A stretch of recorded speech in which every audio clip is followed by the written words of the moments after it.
The International Blind Cafe 18 Plus presents Conversations from Booth 6666666. Order up. Is this the one for booth 6? Yep.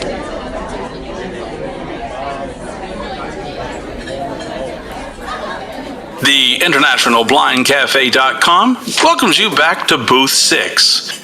Last time in the booth, the discussion was about celebrating the independence of striking out on your own for the first time, how meeting those challenges and overcoming those barriers can be great accomplishments.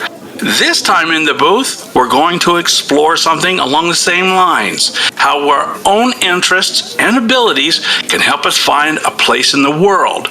Now, we all know that the voice of the blind oftentimes is music. So, Jason, how often do you hear members talk about music being their personal interest? A scout all the time, man. We have just a vast interest in music. We even play name that tune songs in the group. Music is a huge interest for the blind. Hey, Jody, come sit down, man. We talk about music all the time in the group. Songs we listen to, songs we play. How about you, Jody? What's your interest in music? No, well, I never learned to play an instrument, but I do have a wide range of musical interests. You know, anywhere from soca, reggae, metal, yeah, you name it. Oh yeah, when I was a truck driver, I listened to everything from 6 Days on the Road to Vampirilla by Rob Zombie, man. Like anything to get me going down the highway. I love music. But once Dragula comes on, you're like stepping on speeding down the highway a little too fast. Well, it got me through the night, man. You crank it up and vibrate the windows a little bit. Yeah. But two of the regulars on the cafe are actually into music production. So let's call them all on over. Hey, Terrence, Tremaine, come on over, guys. Man, listen, it's your turn to buy the burgers this time. You got to stop this. You got to stop this. Yeah, I'm getting a double cheeseburger with bacon, just for the record. In fact, for everybody, the guy who does the editing and the sound production for the Cafe podcast is Tremaine. Like, these two guys got a great ear. And so, Tremaine, tell us a little bit about sound production. Well, I do sound production, mix, master, I produce tracks. I wouldn't say I play an instrument, but I play it well enough to put the track together. You know what I'm saying? I'm not no Stevie Wonder or Ray Charles, but I can definitely give you that Berry Gordy, you know, that old time Motown feeling, like when I put the record together. You know what I'm saying? And it's a lot of cuts at it, and they made it a little bit more accessible for the blind now. They got a lot of software out there. It's accessible for the blind to actually do music production. They got Pro Tools, Logic, Audacity. I mean, they got quite a few things. Terrence, you use Logic, right? Yeah. I decided to. I got into the music production part because he and I would record for my job. I'm a full-time musician, and so we would have work to do for the school. And that's my homeboy. He's qualified. He gets the money. And that's where it is. So he said to us years ago, he said, if you ever decide to get into it, I'll help you. So I got my first MacBook about 3 years ago. And here we are. So now I'm actually able to do my own music production, my own tracks. So it is very fascinating, man. So, Terrence, you're into music production as well as a working musician. We also have a couple guys. There's other guys in the group that actually play music. Do you see it? Dan. What's happening? What's going on, big guy? Man? Hey, and we was just talking about musicians, and I remember you play a couple different guitars. Why don't you name a couple of the guitars you play? Yeah, I play classical and electric guitar. Just depending on what style I want to play that day. Really, it's just like I'm really into a lot of jazz styles or like rock and roll. So like, I just want to do, of course, rock sounds better on electric guitar. So Yeah, absolutely. yeah. Yeah, Jason was talking about them nylon strings.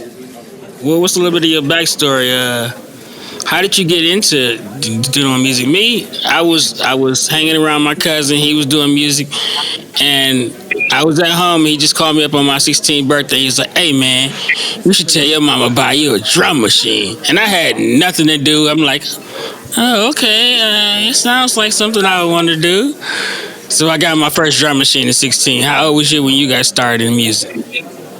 I was actually around like 19. It all started when I went to this camp for the visually impaired called Enchanted Hills Camp, and it was a cool, fun experience. But a lot of the people there were very talented musicians themselves and songwriters, and they'd have like camp bonfires, and people would sing songs and play their own original songs.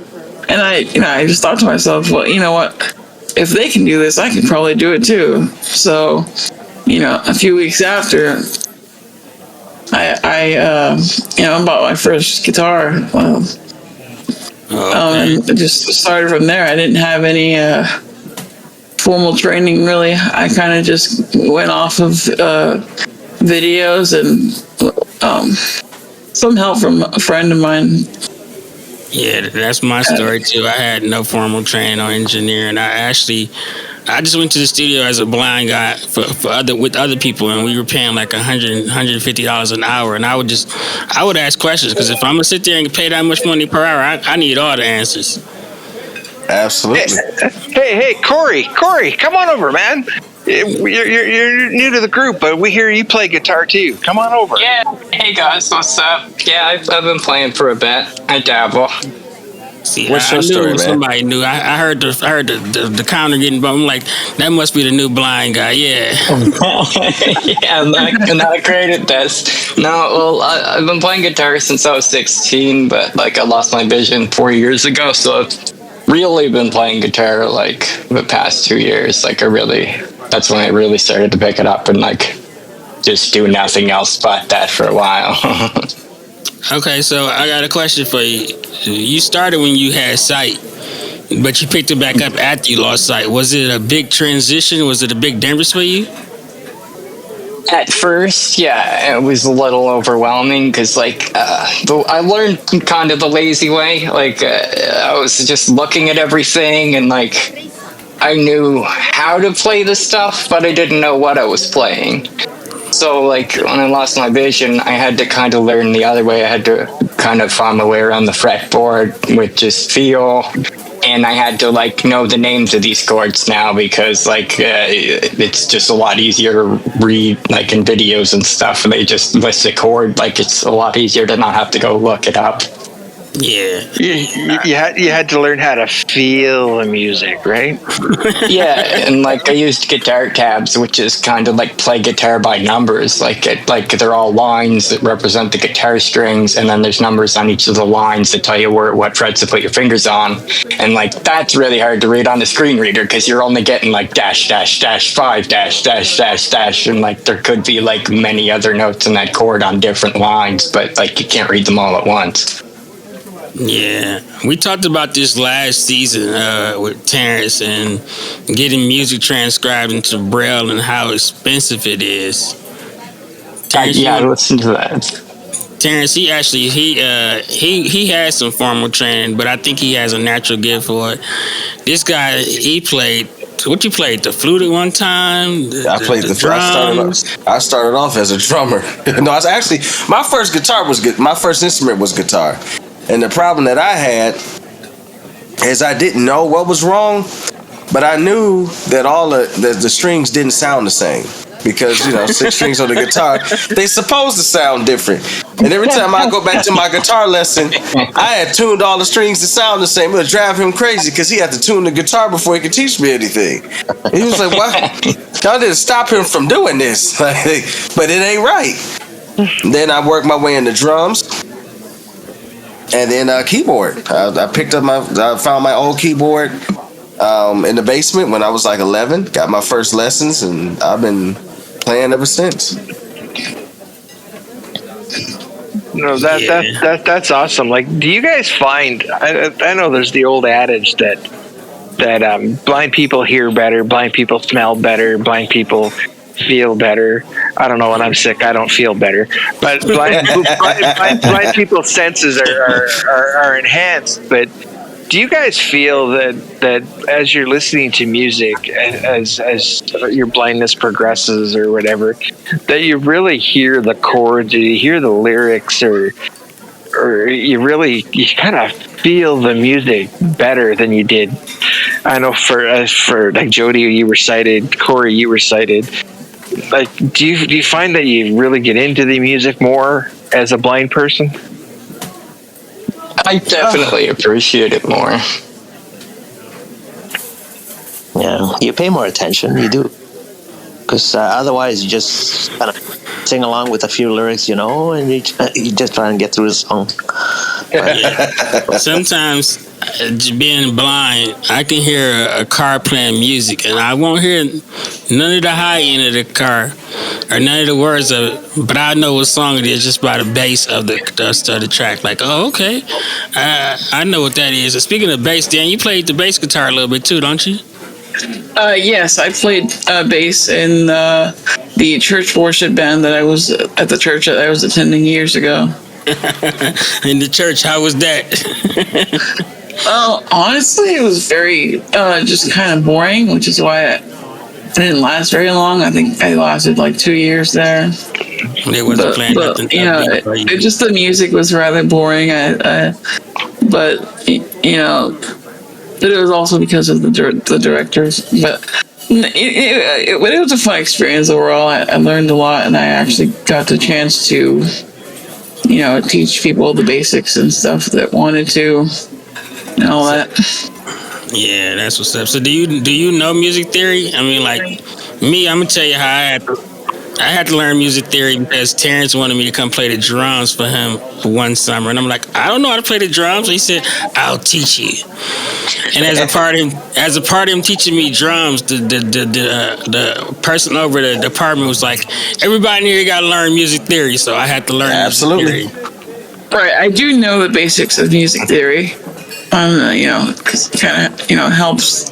It does help when you're learning how to improvise and things like that. As far as Yeah, absolutely.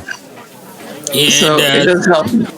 What about you, Corey? Did you get any little bit of formal training, like some music theory as well, or are you by ear and solely? Yeah, like I just learned by just like looking up guitar like tabs, I guess, or a tablature, or just like sheet music, and then just listening to the songs over and over and over again until I could eventually start picking out these guitar tracks from everything else, and just starting with really basic stuff and just moving my way up.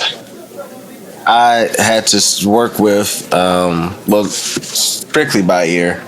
We looked into the possibility of Braille music, and there's nothing wrong with it. But Braille it's expensive. That's just what it is. That's just our plight in life. Braille is expensive.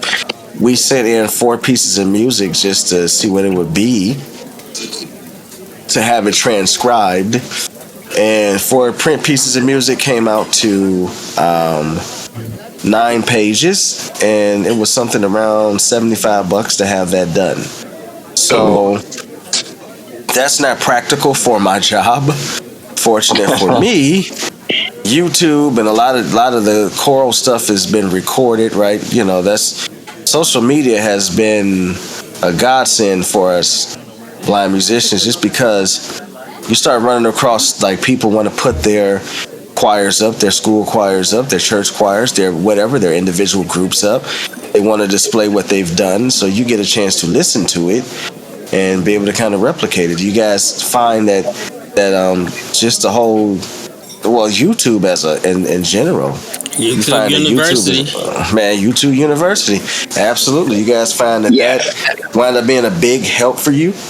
Oh, huge. Like when I started learning, Like reading tabs and like then learning how to play the song, it like takes way longer than just watching a YouTube video and like listening to a guy describe a song. Like you can learn it way quicker because he's playing it. You know how it goes. You don't have to like listen to all these like guitar riffs and stuff. Like he's doing it right there, and you just gotta like it's almost like playing Simon. Like once you learn like a handful of chords, I mean, you see a lot of them repeat themselves anyways.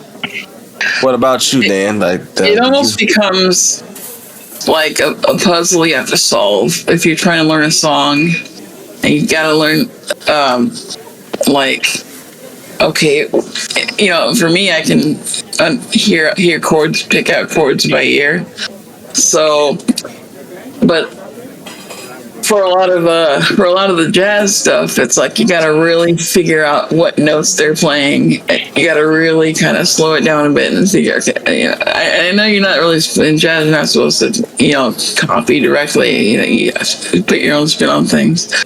But for me, it's become kind of a, you know, I really like this song. I'm gonna figure it out little by little. It's kind of, you know, without going to, you know, I don't want to go. It would, of course, it would be easy to look up tabs or something, but I like to figure it out. It's become kind of a puzzle solving thing for me. I don't know. Is it something akin to that? Yeah, Absolutely. I take my hat off to you because all of us who's on here have heard some form of jazz. And when you listen to jazz, sometimes you be like, what the heck is going on here? What are they playing? It's like, it be all over the place with jazz sometimes. Yeah, man. Jazz it's real. So if I'm learning a song and I see a jazz chord pop up, I'm out. I'm done. I'm like, I'll learn a new song. That's no. And I will say, like I jazz love the chords on band guitar. Incubus, and they use so many jazz chords. I know, like maybe one Incubus song. And you were saying the jazz guitar, Dan? Yes, like, and also, yeah, it can be hard transitioning on those augmented, you know, major seventh chords or like, you know, minor sixth or whatever you're doing. Yeah, it can be hard to transition with those. You got to really learn your positions. Like, yeah, absolutely. Absolutely, man. But see, that's where the theory comes out at, because me as a working with gospel and jazz, right, when I'm in a band setting, being able to call off positions, because sometimes you have guys that play by ear, and so if you want to do something sweet and you want to improvise, you still need to know that theory. Well, what key am I in, right? Exactly. And based off of what key I'm in, what are we gonna do next? So, and that's the things, like, you know, you sit down and I listen to cats like Jason and Jody, Eddie, who's not with us this evening, but you listen to their broad spectrum of music that they listen to and what they appreciate. And, you know, just being able to share, like, briefly recently with people like, again, Jody, Jason, and just overall in the cafe, people in the cafe as a whole, just kind of what we go through to make that happen. And I guess that brings us to this next point for Jason and Jody. Just being around us, what is your take on kind of what we do a little bit? We try not to take over the rooms and bore you guys with it, but the little bit that you got a chance to listen in on. Hey, you completely appreciate what you guys do. I mean, just the thought of you guys cutting clips and pasting everything together, and everything sounds great after. Just to work magic out of some raw material. You know, when I was a kid, I had an acoustic guitar. I tried that for a week. I was in a youth organization. I tried the snare drum. It was bigger than I was. In the same youth organization, I learned to play the bosun pipe. So that's my musical talent. So I appreciate what you guys do, and just the creation of music, and just like I said, I have a broad spectrum of what I enjoy. In fact, we were setting up tonight, and as people were coming in, I was playing a piece that even Tremaine's like, what's the name of that song, man? That'd be good for music trivia. And it's nice when you can stump someone that's into music like you guys are. So Yeah, and he and I listen. We being musicians, we listen to a lot of stuff. You know, if anybody didn't know, couldn't tell by now, Tremaine and I are two African American gentlemen, and our friends would sometimes kind of chuckle. They try to clown us, like, "Why are y'all listening to that? What are y'all doing?" It's like, y'all need to broaden your horizon. Yeah. I love James McMurtry's Shock Top Bingo. Okay, because that song gets you where you need to go. It just do. Oh yeah, I like listening to off the wall stuff too because it just fascinates me. You know, it's like how you see in like Middle Eastern or Turkish music where like you Oh have yeah. microtones, you have all these things that are foreign to us Westerners. And it's like, whoa, how does this even work? Like it's very fascinating to me to hear all that stuff as well. Especially when they get into instruments that we don't use Oh overall, yeah, Yeah, yeah. like the sitar, the harp, or absolutely, yeah.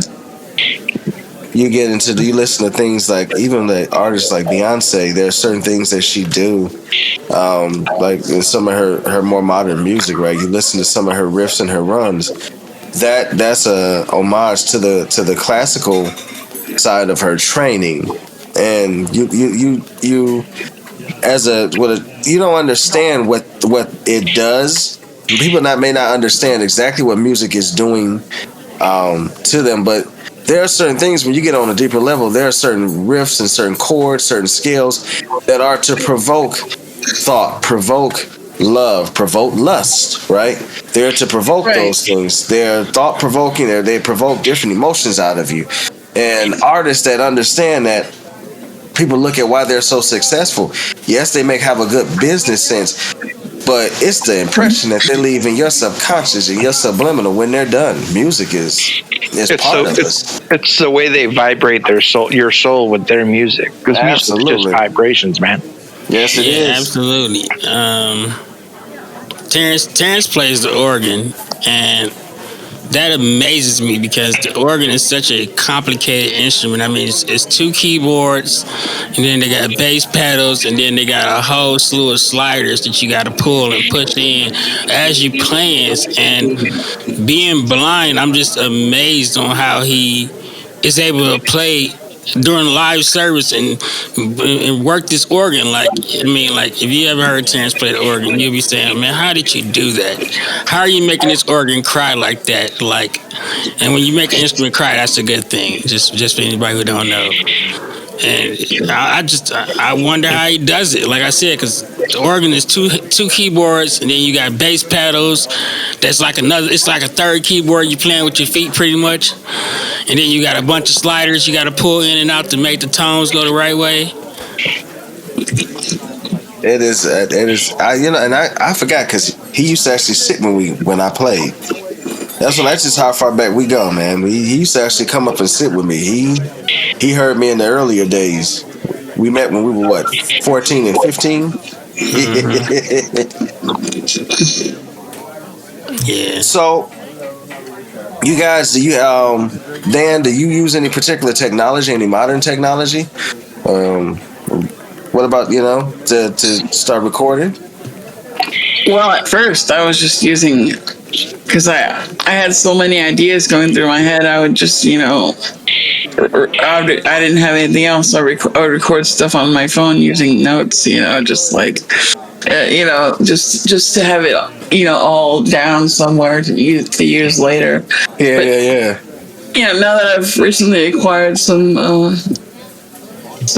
good microphone and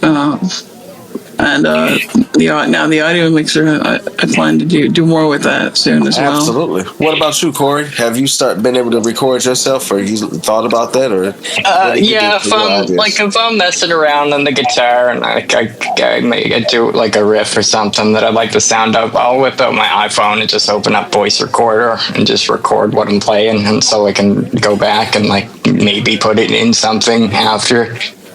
Okay, yeah, that's Nice. smart. No, iPhone is good for that. So, fellas, let's do it. Let's throw it out here. What's our guilty pleasure? What music do like? If you know what you sit down and you listen to in your private? Jason, you start off with us. What like like when you just away from everybody and you don't feel like hearing nobody talk smack about this particular song? Which way do you go? I go, yeah, that's funny to admit this. I listen to like country rap, like Colt Ford. Yeah. It's a little bit hillbilly, it's a little bit urban, but it works for me. A little bit redneck. Jody, what's your guilty pleasure, man? When everybody's gone and you like it's just me. You got your earbuds in. What's your guilty pleasure? Which way you go? Relaxing. It's a relaxing stuff like bossa nova, like, or they do like. I love bossa nova. Yeah, very relaxing and covers of. I love covers of other songs. Yeah, nice, nice. Corey, what about you? What's your guilty pleasure? You say ain't nobody else listen, ain't nobody gonna judge me. My guilty pleasure, like, it's probably like I'll listen to a lot of like, I don't know, I guess like house beats, but something with like a strong female vocal behind, like backing it, like the Fat Rat or something, like just a really good, strong female voice with like a nice beat in the background. Dan, what about you? For me, it's Andean music from like Peru and Bolivia. From the Andes Mountains, like it's something about like the flutes that they use and like the rhythms that they have up there. That's freaking, I don't know, it conjures up this very panoramic image in my mind. It's just kind of beautiful to me. Yeah. What about you, Tremaine? I don't have no particular music that I listen to when I'm private, because I listen to the same thing when I'm private, when I'm public. I mean, like, it just depends on the day I'm feeling. Like, one day I might feel like I need to hear some rock. One day I might feel like I need to hear some rap. It depends on which mood I'm in. Like, you know what I'm saying? For a song that really gets me going, it's like Hotel California. I love it. Like, it just gets my heart beating. Like, that's just a good tune. Yeah, that's just a good tune. I agree. My guilty pleasure is Riverdance. Yep, I said it. Listen, because you know, because the exactly. But to see this, we talk a whole lot of smack. You know, what's the thing? What's the old adage in the music? White people ain't got rhythm. No, you listen to Rhythm Dance and how them cats be moving their feet and keeping everything. Boy, what? And that, and if I want to clean the house and ain't nobody here, I turn my speakers up and I listen to Gangnam Style. That's no. And if I'm digging deep, I'll go to Red Sylvain and that good old trucker music, man. I like a good old something you can square dance to. I mean, just that way they play that violin, it just be amazing to me. Like, is you serious? Man. Is he really doing this? Dog, when it's a square dance, it's a fiddle, son.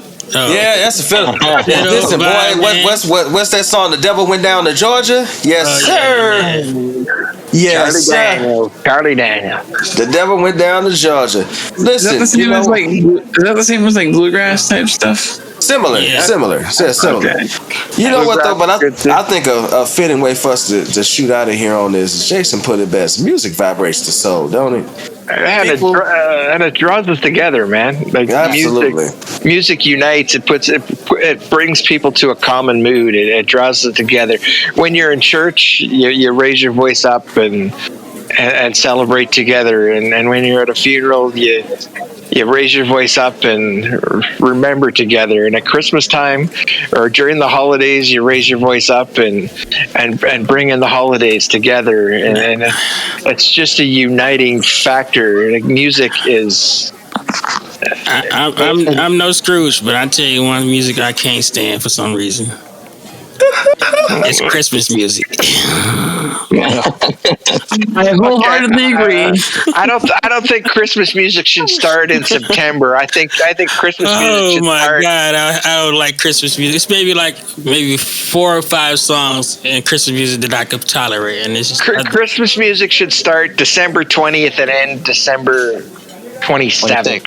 Yeah. It should be That's done. it. It would be much more appreciated then. It should not start August 31st. All I want for Christmas is my 2 front teeth. Absolutely. Or some earplugs. But you're right. The vibrations in music vibrate your soul, and that's what it's all about. Absolutely. Whether you're blind, sighted, or toothless, that's why you want your 2 front teeth. Music brings us all together. Well, if you're like at a good live event, I mean, you can feel it in your chest. Like if it's Live music just feels the best.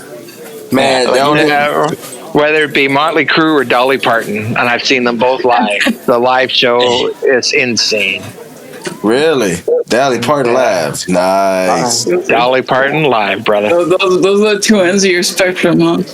I spent 20 years in a truck, man. I know the words to all the music. If you'd like to join us, there's always a seat for you in Booth 6 at the International Blind Cafe, Discord server, and Facebook group.